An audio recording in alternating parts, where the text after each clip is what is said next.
Okay, hi, it's Jim from the mavestar Observatory. I just wanted to do a brief upload just to let you know where we actually are with things. As you can see outside the window, we've still got the scaffolding up around this property that we're at. The landlord's putting a new roof on for us. So until all this scaffolding, but more importantly all this steel is removed, we're not going to put the switch back on our Trimag system. So there's going to be about 3 months, no, not 3 months, 3 weeks of data missed from our collection to date on that. But like I said in the other video, we're a few components away from finishing the first muon detector, and that should be online next week, along with when I've got round to it, wiring up the cloud generator. So it's not going to be long before we see some activity in the cloud chamber with regards to subatomic particles, hopefully some cosmic rays, and if we're really lucky, some collisions of cosmic particles. Because what we're going to do, we're going to set up a camera which is probably going to take a constant recording for a long period of time of the activity which is going on in there. I'm going to set up the cloud generator so that there's a constant feed of alcohol vapour in that sub-zero temperature environment of around about 40 degrees, which allows us then to see the trails of these cosmic particles as they pass through it. I just thought, it'd be a great thing not only to talk about these particles, but if we can get a visual on at least the vapour trail that they leave in the cloud chamber, that would be a great thing. As you know, we're building the muon detectors to give us an idea of how much cosmic radiation is actually inbound in our atmosphere right now, and we know that it is double-fold, or maybe even more than that, as a result of compiling problems with a weakening magnetosphere. And I've got to say this, we talk about the weakening magnetosphere, we know it's already weakened to about 25% at its maximum, which is the total protection that we have on this planet right now. It's the only thing that protects us, other than the sun, I'll talk about that, from cosmic radiation entering our atmosphere. So if our protection is weakening by 25%, that's quite a considerable amount. Before going any further, I don't want to forget, we've got some absolute, concrete supporters that are supporting us all the time. And Brad not only has supplied us with data from one of our magnetometers over in the United States, in Kentucky, but he's also a constant supporter. As you know, also one of our biggest supporters is Doug as well. He also puts on some events to raise money for this observatory and what we do. So, we've got our patrons, and, I just want to let you guys know that, I am absolutely really grateful for the support that we get from you guys.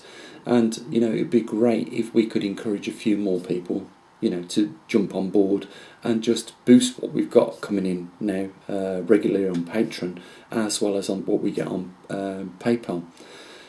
It is a pity, I will say this, and it's quite funny, but you might have, if you're interested in what's happening with some of these other alternative currencies like Bitcoin, that we got our first donation a few weeks ago, just before I left to go on my honeymoon.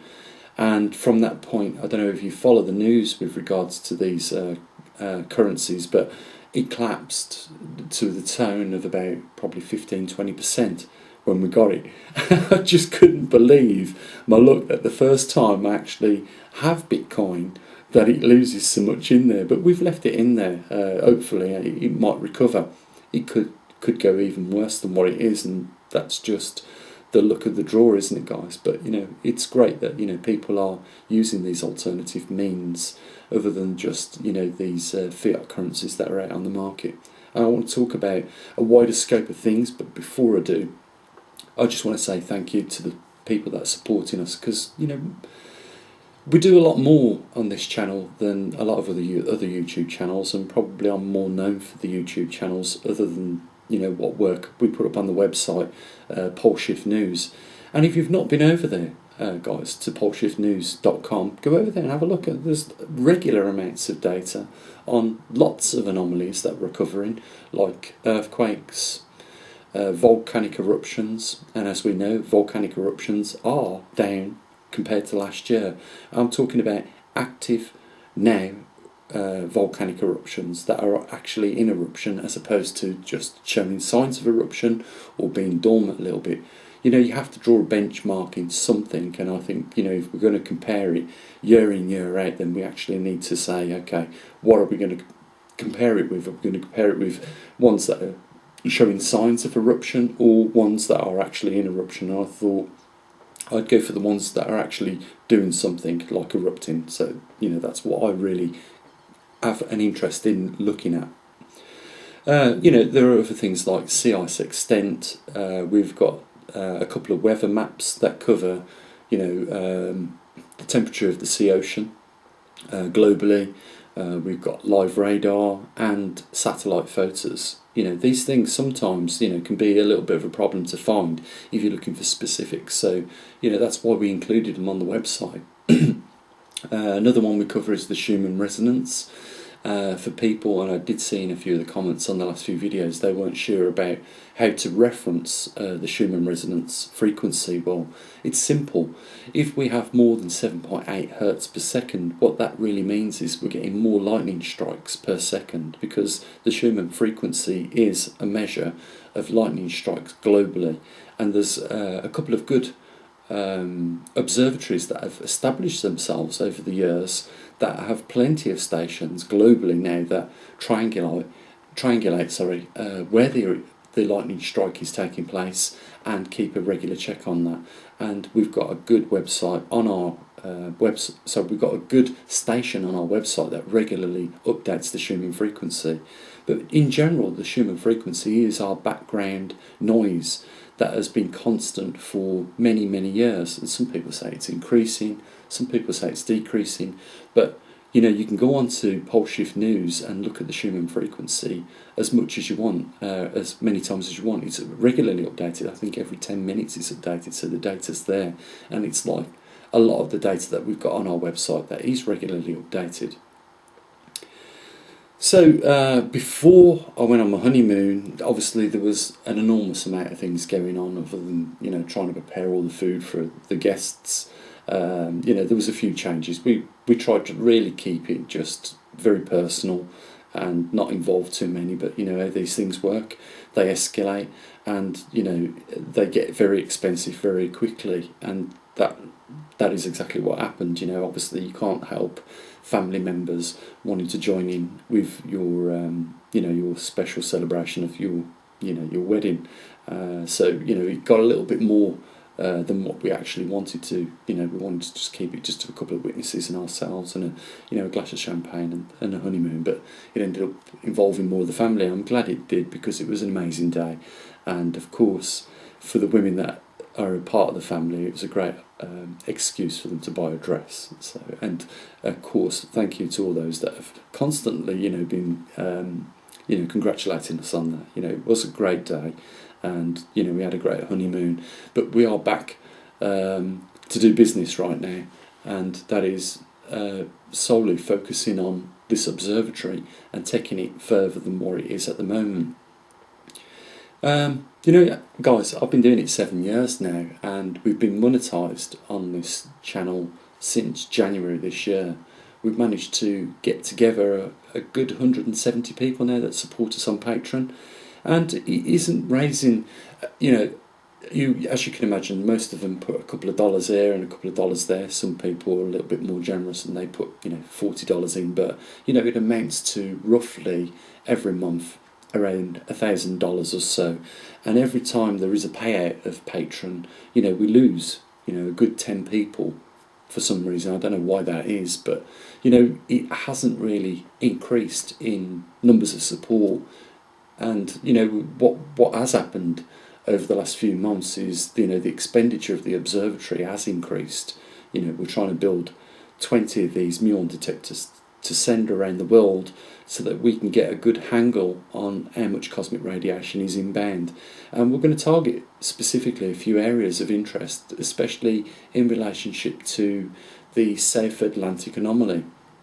As you guys may or may not know, this is one of the regions on our planet which suffers from the reduction of the magnetic intensity strength, so it's very low in these regions.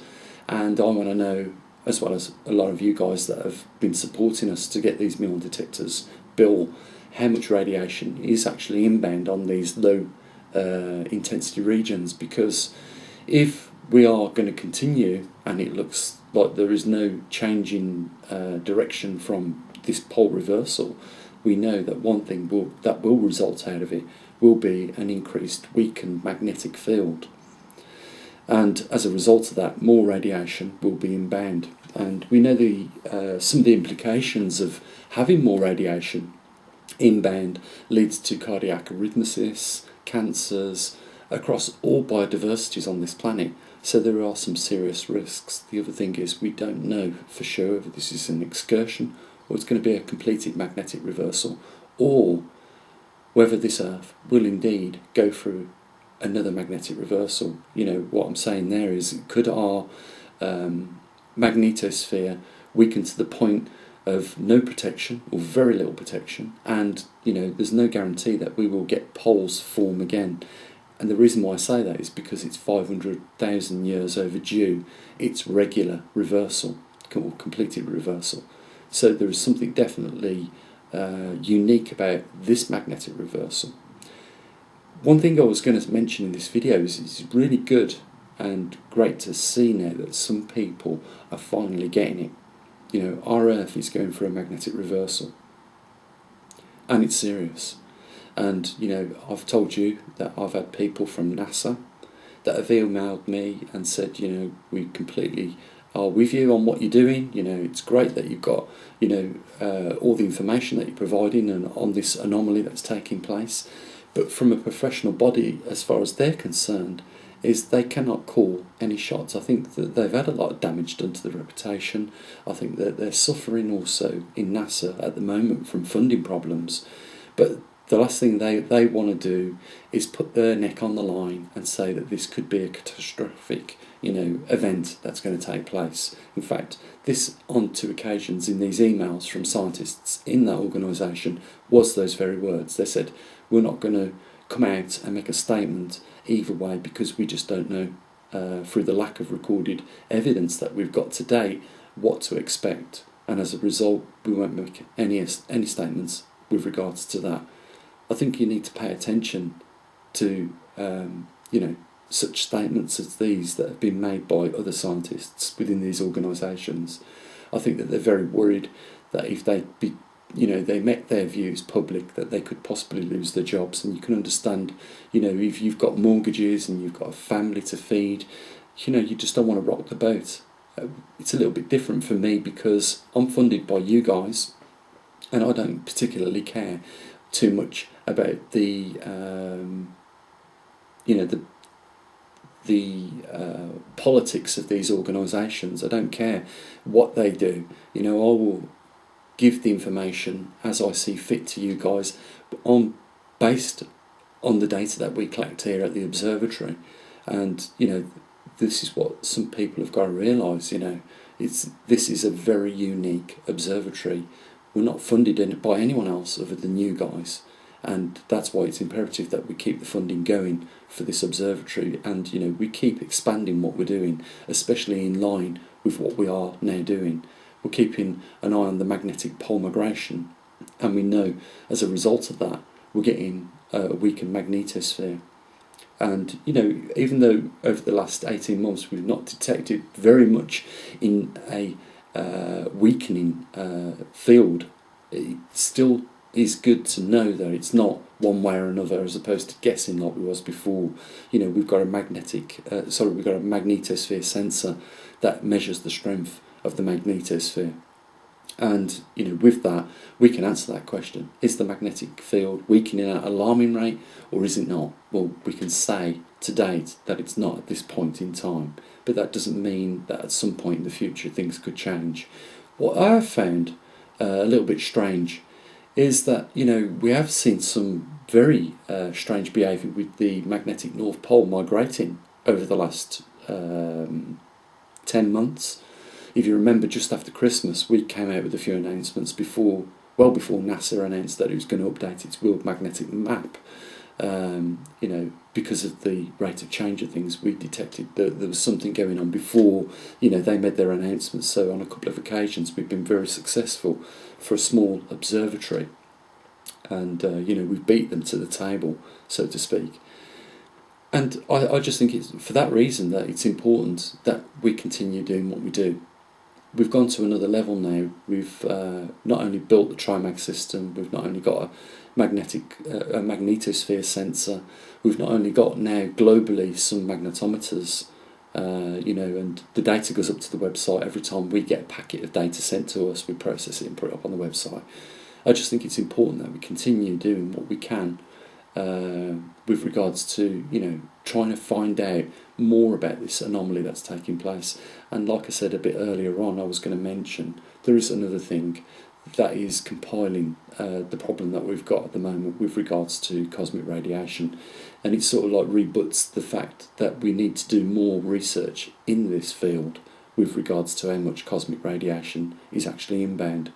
We've got a small budget, but what we've got is the same virtually equipment of what these big organisations are using. I mean, we're using state-of-the-art technology, like the silicon multipliers that we're using in our muon detectors are the same that they use, the same that they've spent millions of pounds in the Antarctic region with regards to the ice cube research facility that's there.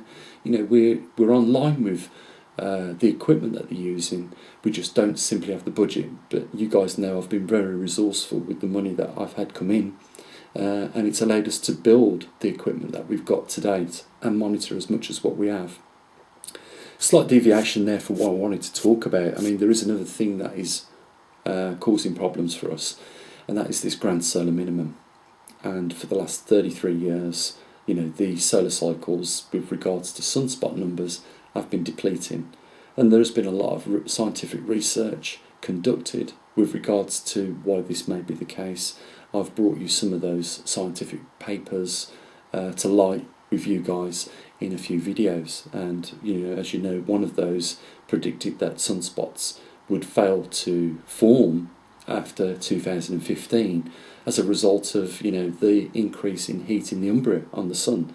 And we've done some experiments on this channel with regards to magnetic material holding its ability to be magnetic, like nebidium magnets. When we introduce them to a lot of heat, when we put the nebidium back after that experiment by the compass needle, it didn't affect it at all. So we know that heat does reduce the magnetic ability of material to hold it, and that just is confirmed by some of these larger scientific papers that have been published with regards to that.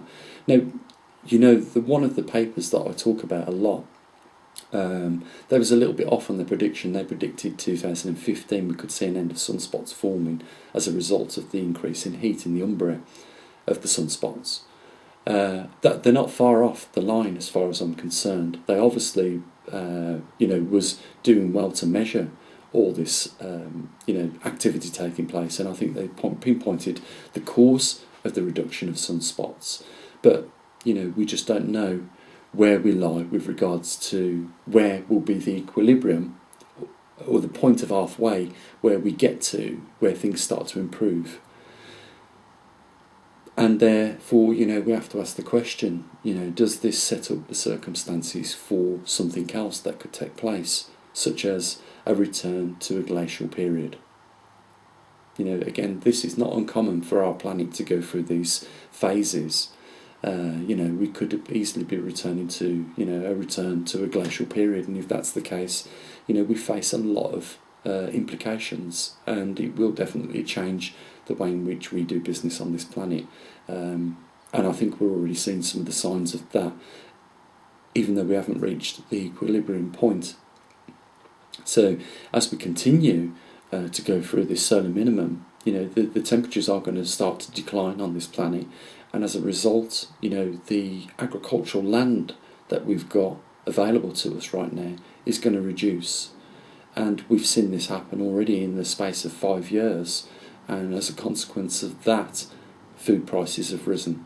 So it is already beginning to affect us. There are also cases, many cases, of farmers losing their livelihoods, their inherited lands from generation to generation as a result of our modern way of doing business, borrowing money for equipment so that we can do a quicker and better job and we don't have to employ more people. Just a problem of moving into this technological advanced world that we're in that sets up these circumstances, but as a result it's led to a lot of deaths of farmers taking their lives. And I said in a previous video that the ones that are going to get hit hard first will be the ones that are producing on large scale. If ever we end up in a situation where it threatens our cities and people start to leave the cities as a result to hunt for food and that, it's just going to multiply. We will go down a different route. We won't have to worry at that point, I don't think, about the natural occurrences of pole shifts and grand solar minimums and a return to ice ages. That's what guys, I say many times, we've got a lot of problems, and we've just got to weave our way through all these problems to find out what affects us short term, but we know what's going to affect us long term. And it's good that people are now starting to come on board. They've heard me say it many times, we're in a magnetic reversal. Now they're starting to say, what you're talking about is absolutely right. How come it's took so long for the penny to drop with a lot of people? Is my question. Why is it? Why didn't you believe me when I first started talking about this nearly 7 years ago? It is an anomaly which could end all biodiversity on this planet. There are bigger documentaries that I've managed to do more professional with experts that have pointed out the circumstances of what could possibly be on the cards for us. If we lose our magnetosphere and the poles don't reverse, one of the scenarios that we face is that similar to Mars, and there is the evidence of what happens to a planet when it loses its magnetosphere. Its atmosphere is stripped away through ionisation, and which is a term now described as sputtering, and also that exposes the water on the planet to go likewise. And then once we lose the water, if that ever is the scenario on this planet like it was on Mars, and we know there was water on Mars, we saw the little veins that run through the terraform on Mars, we know that there was water on there. It took thousands of years to erode those little river beds that are there now dry. And it just shows us that we could possibly face the same thing. I think when I think about it, we have wasted a lot of resources, a lot of money on things that we should never have even entered into. Many trillions of pounds. And perhaps if we'd have really sat down and thought about what really threats we face as a species and as guardians of our planet, what we could do with those resources might have put us in a position to not have to worry about such things as magnetosphere collapses or grand solar minimums, because we could have possibly been a species that had developed a fail-safe mechanism. Can you believe that this was not even a consideration in this modern generation of people and at this level of technology? Anyhow, guys, I think I have gone on a little bit too much. As a result of me doing these talks, I just want to say I did notice that on a couple of comments that had been put on there before. One about me mentioning, that you could support our observatory at the end of the video, which I'll do. I'll try and do that if that works, and doesn't annoy too many people. I'll mention that at the end of the video, as opposed to at the beginning and then at the end. But the only other thing that I did see in the comments is that people didn't want me to talk about other things other than data-related stuff. Well, it's simple. We've got a website with all the data on there, and you don't need to listen to me at all. You can just go straight to the website and you can look at the data, because the website is updated as I get the data.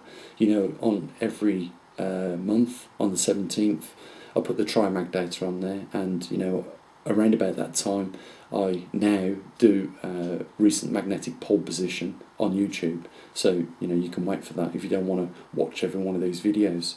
But I think by doing these videos and talking about these different things, it does get people thinking, as opposed to just leaving them to come to their own conclusions, looking at just raw data. I think it comes across better for the lay person, because not everybody is technical minded for me to just, talk about these things.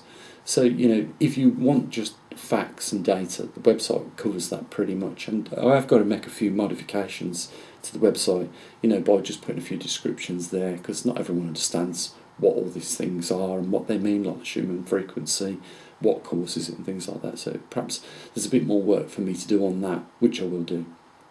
So other than that, guys, I'll round it off there. One of the things I never meant to do, which I was supposed to before I went on the honeymoon, was get this out to Bali. So, I've got to speak to a good friend of ours who looks after one of our magnetometers already, and get that arranged. So this is going to be going out to Bali, and we can collect a bit of data from there. The other thing is, hopefully next week we should have one of our muon detectors completed, one of the first ones, and also we should have some trial runs on the cloud chamber. So, it's all happening, but unfortunately next week, guys, and hopefully this, what you can see in the background, scaffolding will be removed, and we can get back up and running our TriMag system, collecting the data on that, as well as the magnetosphere, because those were the two that are shut off whilst all this work was going on to protect it and not to give us corrupt data. So, there you go. So we're at the point where I will mention right now that you can support the research that we do on this channel. I hope you realise, the importance of it, and the importance that, the public do continue to support it, because, like I said, we don't get any funding from corporations, and therefore we're not influenced on the information that we collect and relay to you guys. We're not just a channel on YouTube that, like a lot of others, just talk about these anomalies. We're proactive observatory. We've got measuring equipment that is taking readings globally, as well as here in the United Kingdom, and we're expanding with the muon detectors, and all this has a cost, as you can imagine. If you just look at the costs that these institutes put in for the actual institute to be built, such as the Ice Cube Observatory in the Antarctic, that would have run into certainly the millions of pounds.